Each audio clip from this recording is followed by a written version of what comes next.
Ethical Perspectives on the News is produced by the Interreligious Council of Linn County, which is solely responsible for its content.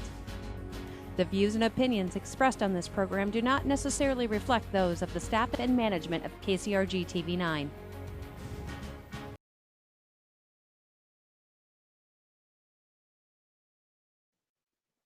Hello, I'm Beth Parker, and we welcome you to this episode of Ethical Perspectives concerning election reflections and politics today. We can agree for a number of reasons that these are challenging times. It's mind-boggling to navigate through the oceans of facts, fake facts, true facts, other facts, and set opinions. It's difficult to find a political coalition willing to look deep, nod to a diverse opinion, negotiate around differences, and move forward in evolution. I ask our listening audience to close your eyes and think back to a time, or to imagine a time, when consideration, respect, cooperation, and collaboration characterize our political reality. I suggest that our two distinguished panelists can help us on that road to discovery and healing. Let me say a few words about each of our guests, and then ask that they flesh out the description and share a little more of the things that are important to them. Let's start with academic and former Congressman James A. Leach. Previously, Congressman Leach served 30 years as a Republican member of the United States House of Representatives, representing Iowa's 2nd Congressional District in Congress. Congressman Leach chaired the House Committee on Banking and Financial Services, was a senior member of the House Committee on International Relations, serving as chair of the committee's subcommittee on Asian and Pacific Affairs, and he founded and served as co-chair of the Congressional Humanities Caucus. Congressman Leach, catch us up briefly on what you've been up to recently. Well, after Congress, I taught at 2 schools out east, and then I got a lovely invitation from the president of the University of Iowa to come to the university, and I was delighted to do that, to come home. And so I've been teaching here at the law school and in the political science department, but I have basically retired as of this last June 30th. Doesn't sound like you're retired to me. We're glad to have you with us. And attorney Bob Rush, whose community involvement commitments include current or past affiliations with Blue Cross and Blue Shield of Iowa and South Dakota, Iowa Campaign Finance Disclosure Commission, Grant Wood Chapter of the American Red Cross, American Civil Liberties Union of Iowa, United Way of East Central Iowa, and Cedar Rapids Civil Rights Commission and Public Library Foundation. Bob Rush lists as among his personal interests skiing, hiking, and politics. I'm tempted to ask if it's in that order, but I won't. And who writes, quote, "Early in my life, I saw firsthand how people without power were treated as second-class citizens. Going to law school was a way for me to help right these wrongs," end of quote. That's been your passion since 1970. So Attorney Rush, will you share with us a word or two about your current passions? Well, I think the passions remain the same. I'm in a phased out retirement like Jim, following his lead once again. I continue to assist people as much as I can. I continue to serve on state boards and commissions, and I hope to continue to be a voice in politics. Well, you gentlemen don't sound like you're retired to me. You sound like you're busier than ever. You two have crossed paths before. So go ahead and take over the discussion and talk a little bit about the nature of the relationship between you two. I think Jim and I first met when we were both working in Washington, D.C., both single guys. Jim was at State Department, as I recall. I was at the Justice Department. This was during the Nixon years, and we met and have known each other ever since. Like Bob said it well. In fact, we even became opponents at one time politically. By the same token, we've always been friends, and it's great to have long time relationships. And you're right to point back to the era of Richard Nixon that we were in Washington, D.C.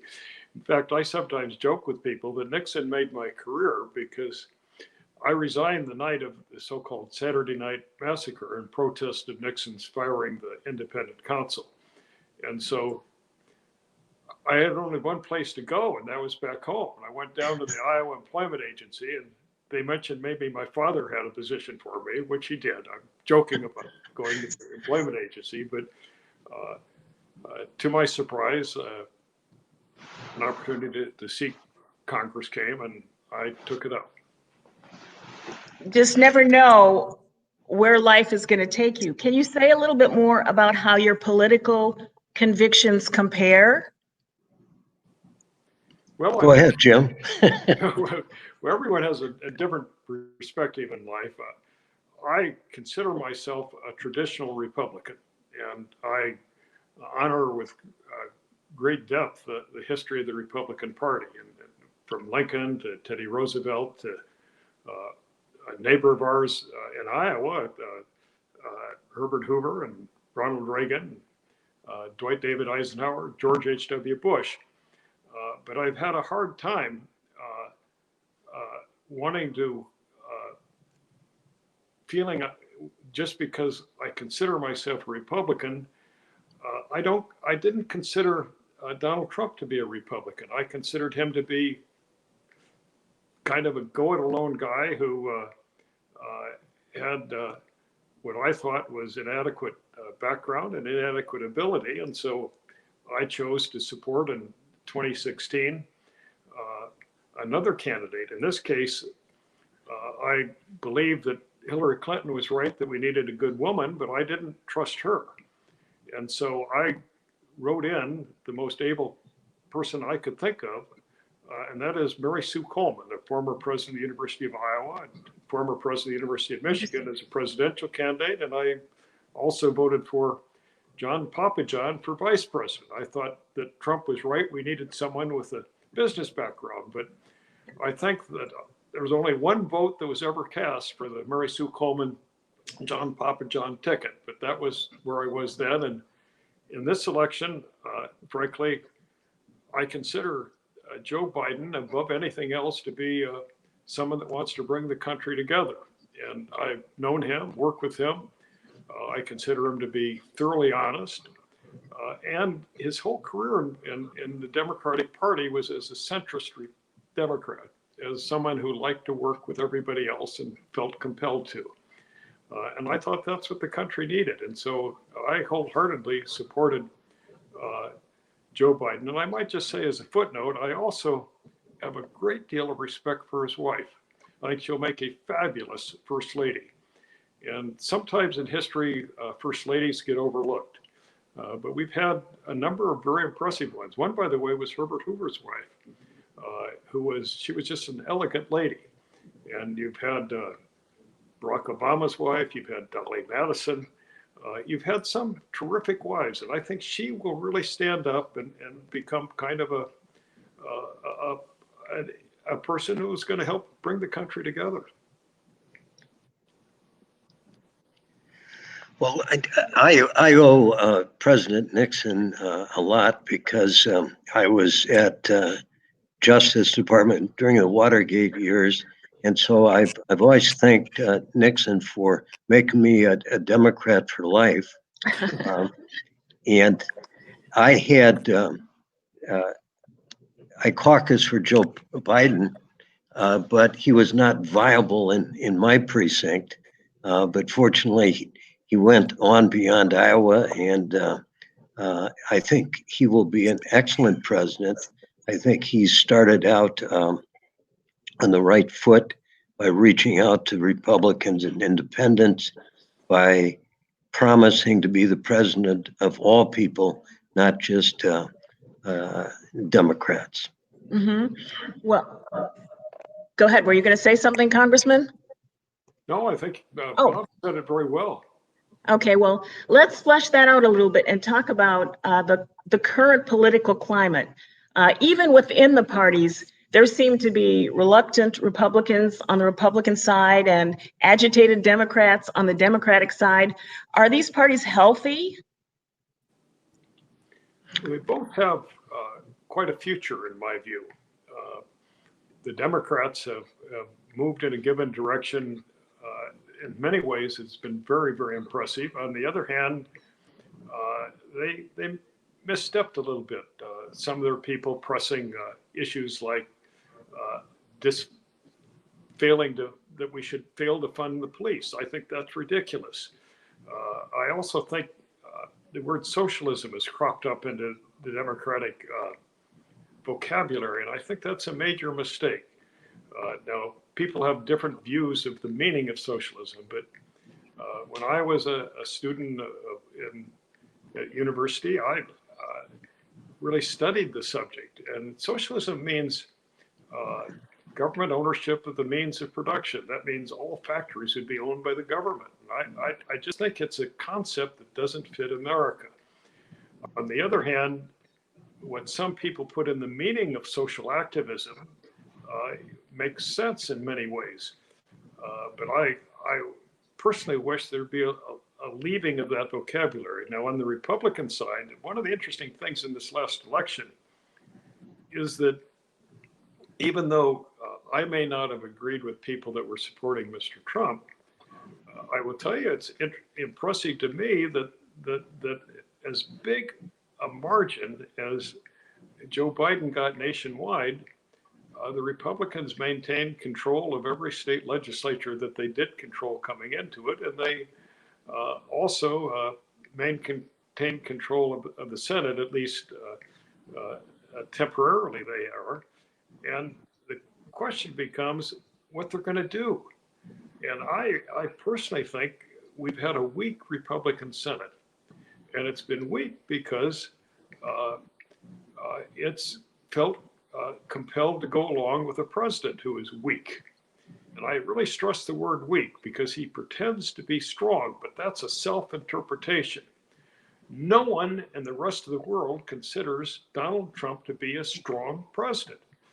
He's become debilitating for the United States and our values and what they are. And so my own view is if the Republicans would look back on their history, if the Democrats would look to a future with a little more restraint, we could have a really fabulous country. And it could be done in short order. Well, one experience I've had during the virus has been that I discovered my TV set actually can tune into Fox stations, and I was shocked to discover, watching a little bit of Fox, that the four self-proclaimed left-wing members of my party speak for the entire party. According to Fox, they are the headliners. But the Democratic Party has a bright future. I think the challenge really is for the Republicans to determine, are they the old Republican Party, or has Trump forever taken control of that party? The demographics in the parties have changed a lot.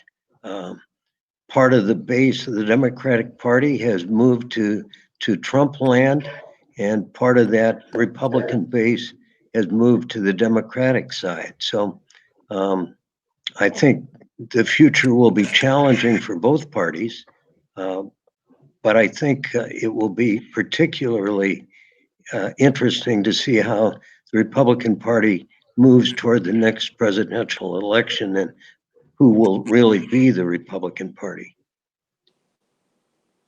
Response, Congressman? Well, I think Bob's largely right. The parties are really going to have to rethink where they are, and they're also going to have to rethink basic civil manners. The fact of the matter is this country has become not just partisan in the sense of I'm happy to be a Republican, I'm happy to be a Democrat. It's much different than that. It's much more that they don't like the other side, and they don't like it with great vehemence, and it's been pushed partly also not just by a leader or two, but by of one party or the other, but by the media in the sense of television advertising. We had hundreds of millions of dollars in political advertising in the state of Iowa. And frankly, part of the accountability for this goes to the most reputable political institution in the United States and maybe in the world, and that's called the Supreme Court of the United States. Mm-hmm. And when the Supreme Court foolishly passed a ruling called Citizens United that says that corporations can give as much money as they want in the political process. They have some constraints on exactly how they can do it, but they all can do it.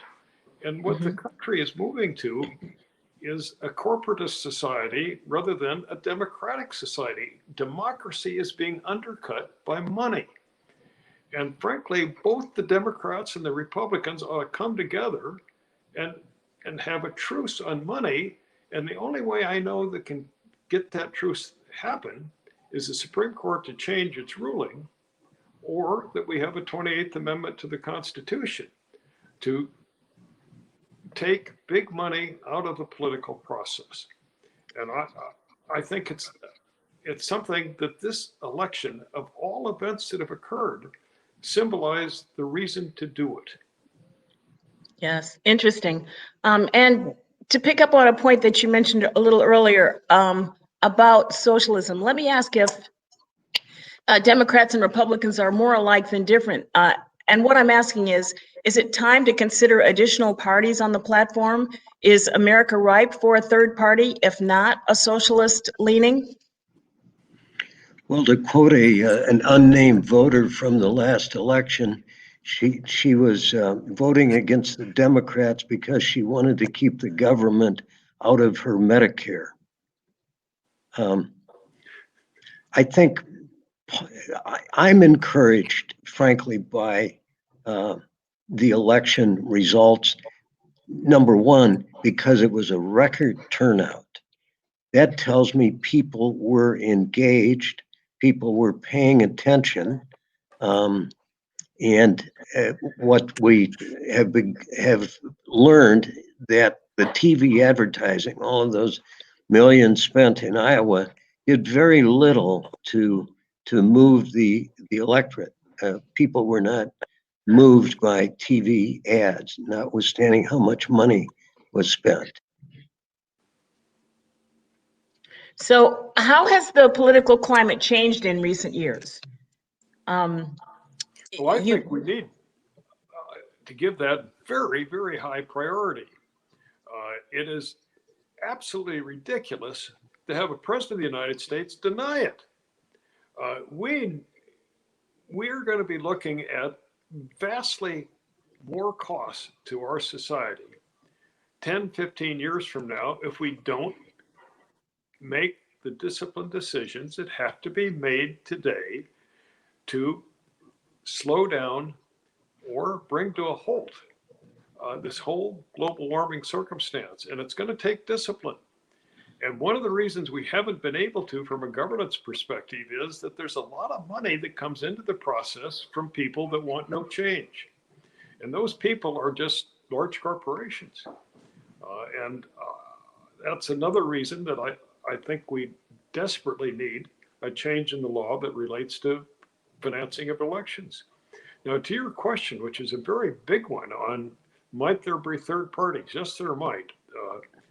Senator Bernie Sanders is a socialist, and he's an honest one. Now, he has positions that I don't agree with a lot, but he's a friend of mine. I was chair of the committee that he served on in Congress, and he has really an honest socialist, but there are very few that have his exact views. And I can see that might become a third, fourth, fifth, sixth party. We could also see a party on a more conservative side, a libertarian party. But my own view, coming from watching the political process point of view, if you take the last half century, on the whole, the majority of the American public are either centrist Democrats or centrist Republicans. And yet the irony is, in the Congress of the United States, which is the great legislative body of all the country, there are very few centrist Republicans and centrist Democrats. It's just extraordinary. And so it's possible that you could have a centrist party that comes into being. And in fact, my view is that if it stays two-party, if it stays Republican and Democratic, it's going to be which of those parties that makes the most reasoned case to people in the center of America. That's where so many people are. And then if they do it with civil manners, they've got a real chance to be a long-term party. As it is, coming in after this election, we don't know what the future is going to be. It's up for grabs. And I'd say I agree with much of what Jim has just said. I think one of the ongoing issues is how congressional districts have been gerrymandered for partisan political reasons. Once upon a time, we had a law that forbade racial discrimination when it came to redrawing congressional lines, state legislative district lines. This U.S. Supreme Court has said, gee, you can do political gerrymandering. It's not a federal issue. We're not going to touch it. So in a state like Iowa, which has enjoyed an excellent system for more than 30 years, we're ripe to have a legislature gerrymander for political reasons what our new congressional districts will look like, what our new state legislative districts will look like. And that's a sorry chapter. So let me ask, does the executive branch wield too much power, the position of the executive branch? And, I'm going to include that in a much larger conversation. Speaking of which, Attorney Rush, you were recently involved in the controversy regarding the selection of Iowa Supreme Court judges. Can you both comment upon the state of the Supreme Court and its existence as independent branch, or the balance of power? Well, let me just begin with, if you take each member of the United States Supreme Court, they're all quite able, smart people. I think they got off on the wrong track on the money in politics issue, and they have not been perfect on one of the issues Bob is hinting at, on a Supreme Court ruling that allows states that traditionally have been a little bit more racist to have a little more discretion. And that may be a mistake. But I think of all the mistakes the court has made, Citizens United is the principal one, and there are others that people can reasonably debate and think differently about. Now, Bob is also right about redistricting being an important issue. Of some interest, two states of real size, both Michigan is now going to have an independent commission designate the redistricting lines, as California has, and that's impressive. And the ballot initiatives that have taken place on this are increasing, and they're hopeful. By the way, they're also ballot voting on money in politics, and they've been overwhelmingly approved. Now, they don't have the force of law, they're just force of intent. And it's impressive that in state after state, and sometimes city after city, people have put on the ballot the question of whether more money should be put in or less money put into the political process. And let me tell you, everyone is saying, get that money out. And I consider that to be the great reform political issue internally. Now, outside this country, we've got another set of problems. And let's get into that later, but that's in foreign policy. And I'd like to hear Bob on this, but I suspect we think pretty much alike. I would agree. And yeah, for another day. Yeah, right. There certainly is a lot that I have a lot of questions that I would like to ask, and we are running out of time, so maybe we will have to do this again. But as we kind of wind down, what recommendations do you have for calming the political waters? How do we get everybody on the same page? How do we get trust, back in the governmental system? 4 minutes. We're winding down. Let me start. I believe it starts at the top. It starts with the president, a president that is going to lead not only by word but by deed, and that is bringing the country together, not using and dividing the country for your own political gain. We've had 4 years of that. I think the country said by more than 5 million people, we don't want to do that. It's time to fire that guy, and let's try Mr. Biden out. I think it starts at the top, and it starts with our neighbors and our friends and people that we may not have a lot of shared time with. But I think we all have to be more respectful. We have to treat each other with tolerance and with respect. Well, ironically, Bob has got it right that you need leadership at the top, but the main gravity of whether we get a better society is going to be at the bottom up. And one of the things, and people don't have this perspective, and I want to make it very clear. If you take Cedar Rapids, Iowa, it has a long history of extremely able local government. Iowa City, Iowa has a tradition very much the same. The counties in the state of Iowa have spectacular, honest, hardworking leadership at the county level.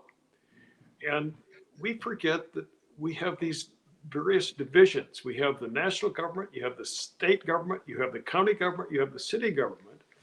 And in the state of Iowa, from the bottom up, it's impressive what a great political citizenry lives in this state. And we ought to be proud of that. And we ought to simply say, we want the national government to operate the same way. And I think we're going to see movements from the bottom up. And frankly, I'm part of a couple of them that are going to be very interesting. Whether they make a mark, I don't know. But people are really crying out to come together. And it can. I agree. And we are running out of time. So we are going to have to finish this conversation or continue this conversation. I want to say a big thank you to our audience and to our panelists, of course, to the Interreligious Council and KCRG. And to our audience, I suggest that you stay tuned because these are challenging and interesting times. And obviously, our panelists have a lot more to share. Thank you so much, gentlemen. Thank you.